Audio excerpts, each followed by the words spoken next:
हिच्या आईला वडिलांना देखील सांगत होता. पण यांनी मात्र त्यावेळेला मुलांचा विचार न करता त्यांचं शिक्षण कसं होईल, त्यांचा खर्च रोजचा, दैनंदिन गरजा कशा भागवल्या जातील याचा काडी मात्र विचार केलेला नव्हता. हे आज या मुलाला असणाऱ्या अडचणींवरून लक्षात येतंय. आणि मग त्यांनी आपल्याकडे त्या मुलीला ठेवून घेतलं, तिची लहान मुले.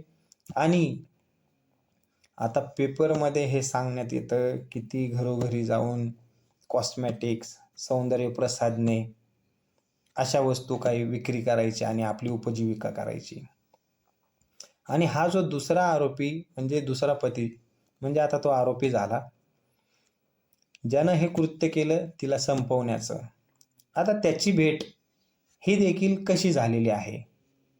तर ही जे काम करायची, it's like a prostitute, like काय म्हणता, शी वॉज. आणि अशा बऱ्याच घटना आम्ही ज्या शहरामध्ये राहतो तिथून बऱ्याचदा ऐकायला मिळाल्या. ती त्या करत होती आणि त्याच घटना करत असताना तिची आणि या आत्ताच्या आरोपीची ओळख झाली.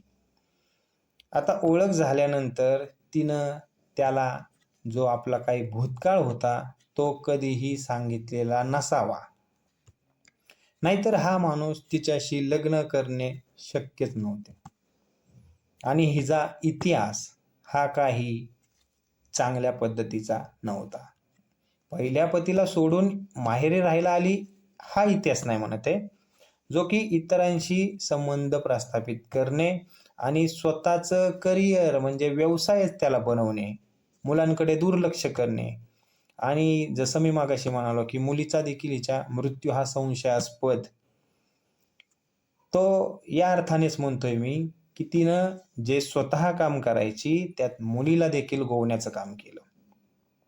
आणि त्यावेळेला हे देखील मला फार वाईट वाटलं की एवढी हाताशी आलेली मुलगी, जिचा आणखीन जगण्याचं वय किती राहिलेलं आहे, ती आज या जगाला निरोप देऊन जाते, निरोप द्यायला भाग पाडले गेलं.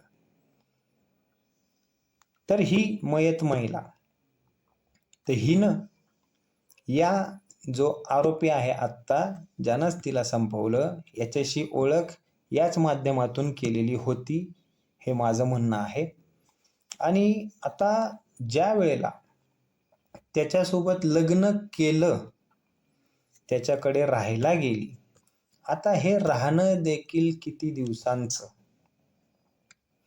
जोपर्यंत त्याच्याकडून पैसे मिळत आहेत तोपर्यंत, संसार करण्यासाठी नव्हे.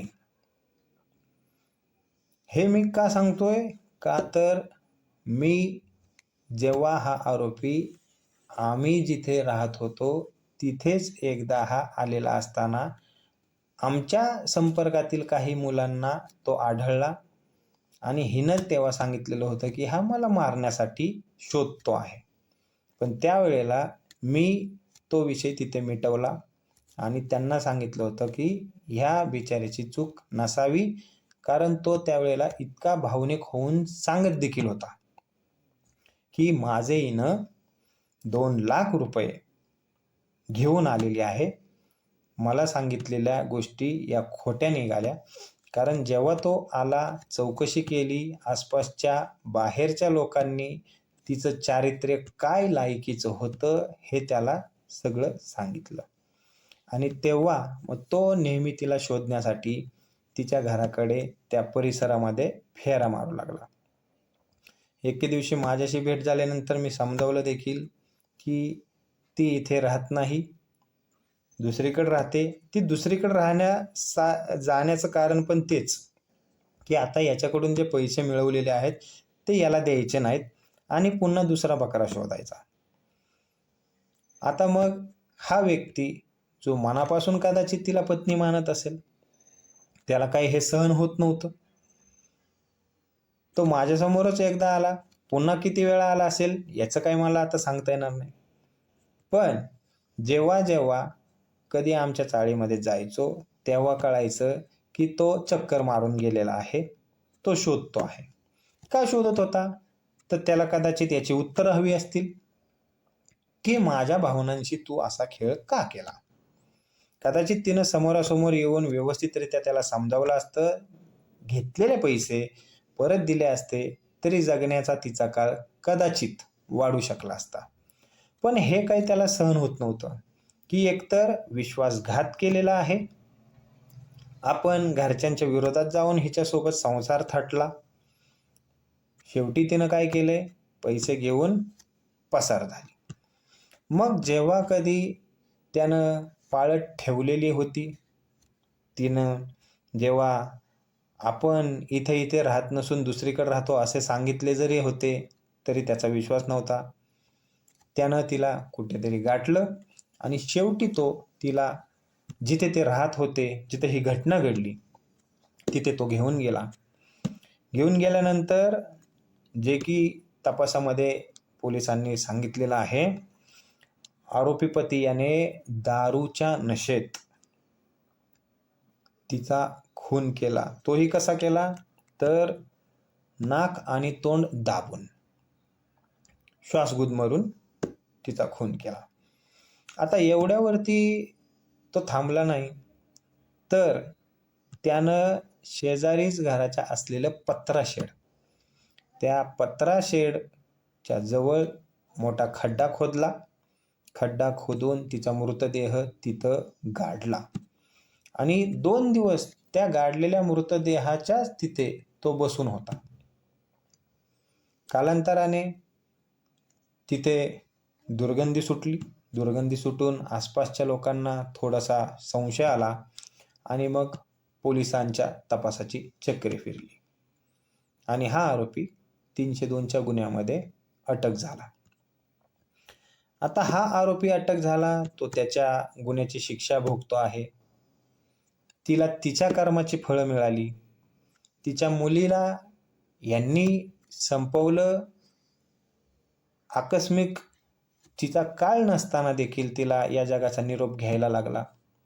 पण आता प्रश्न उरतो तो तिच्या आता मुलाचा.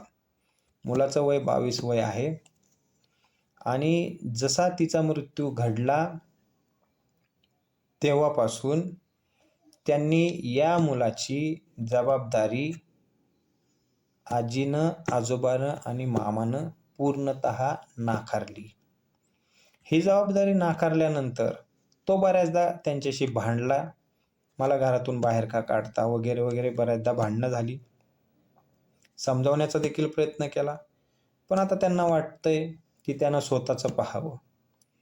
म्हणून मी त्या महिलेच्या पहिल्या पतीशी संपर्क देखील करतो आहे, की या मुलाला स्वतःचं म्हणून घर देखील नाही, याची त्यात काही चुकी नाही, तर वडील म्हणून तुम्ही जर त्याला आपल्या घरी किंवा काही सोय केलीत तर बरं पडेल.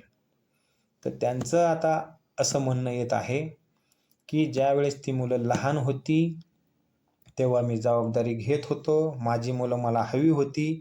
मुलीबद्दल देखील मला कळालं की मुलीचा मृत्यू झालेला आहे. माझी मुलगी ही मरण्याच्या वयाची नव्हती. तिचा मृत्यू संशयास्पद आहे हे देखील त्यांनी बोलून दाखवलं. आणि या महिलेची आई ही नेहमी भांडण मिटवण्याच्या बाजूनं नव्हती, असं त्याचं म्हणणं आहे या महिलेच्या पहिल्या पतीचं.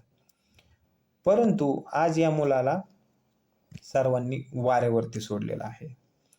म्हणजे जर एक महिला घराचा उंबरा ओलांडल्यानंतर स्वतःचाच विचार करत असेल, मुलांचा विचार करत नसेल, स्वतःलाच मन मानेल त्या मर्जीनं राहत असेल, तर किती कुटुंबांचा इथं जो काही नायनाट, वाटोळं, जो आणखीन शब्द काही याच्यापेक्षा वाईट असेल ती घटना घडण्याचा जो काही पराक्रम अशा महिलांमुळे घडतो, तो काही योग्य नाही. तिनं जर स्वतः कष्ट करून थोड्या दिवस जरी त्रास झाला असेल तर सामोपचारानं मिटवण्याचा पवित्रा घेतला असता, तर कदाचित पहिल्या पतीसोबतच तिचा संसार चांगला होऊ शकला असता. मुलगी जी आकस्मिक मृत्यू दाखवला गेला पण संशयास्पद मृत्यू आहे, तो देखील टाळता आला असता. आज मुलगा जो आहे त्याला त्याचं हक्काचं घर देखील नाही, दारोदार भटकतो आहे. जिथे मित्रासारखे काही लोक त्याला राहायला देत आहेत तिथेच तो स्वतःचा आत्ता उदरनिर्वाह करतो आहे.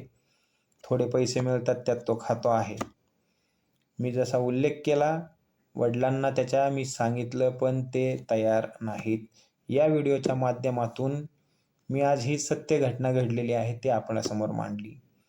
जेवढा शेअर कराल, लाईक कराल, सबस्क्राईब कराल, या व्हिडिओपासून मिळणारे पैसे वैयक्तिकरित्या त्या मुलाला मला घर बांधण्याकरता जी काय मदत होईल ती देणार आहे.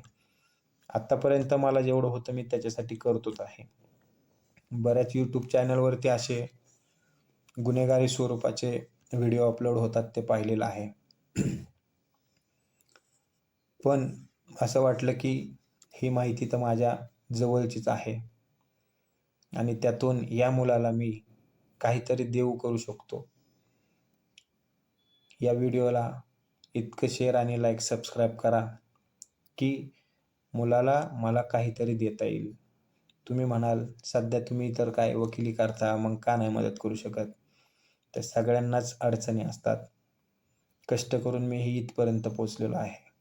मी त्याला वारंवार या पद्धतीने समजावतो, कष्ट करायचं आहे. देवानं आपल्याला दिलेला जन्म हेच आपलं भांडवल आहे. वाट मिळेल तिकडे पळायचं हे पण चांगलं नाही. योग्य वाट मिळणं गरजेचं आहे. मी त्याला ती दाखवण्याचा प्रयत्न करतो आहे. जन्मदात्या वडिलांनी जरी त्याला टाकून दिलेला असेल, आता तो त्याच्या मनावरती झालेला मधल्या काळामधल्या एवढ्या गोष्टींचा परिणाम आहे. मानसिक त्रास त्याला झाला आहे. लाख गोष्टी असतील. सध्या तो एकमेव आहे. त्याला जपणं हे माझं मी कर्तव्य समजतो आणि त्याला होईल ती मदत मी करतो. बऱ्याच व्हिडिओला लाईक, सबस्क्राईब, शेअर आणि मिळतात. माहितीच्या, कॉमेडीच्या. माझे व्हिडिओ कॉमेडी पण असतात. पण लिमिटेडमध्ये आता मला अशा सिरियस गोष्टींवरती पण फोकस करायचा आहे. तर या माध्यमातून आज माझ्यासमोरचीच घटना जी काही घडली ती मी आपणाला मांडलेली आहे. निश्चित याच्यानंतर जवळच्या लोकांचा आक्षेप येणार, त्याला मी तोंड द्यायला समर्थ आहे.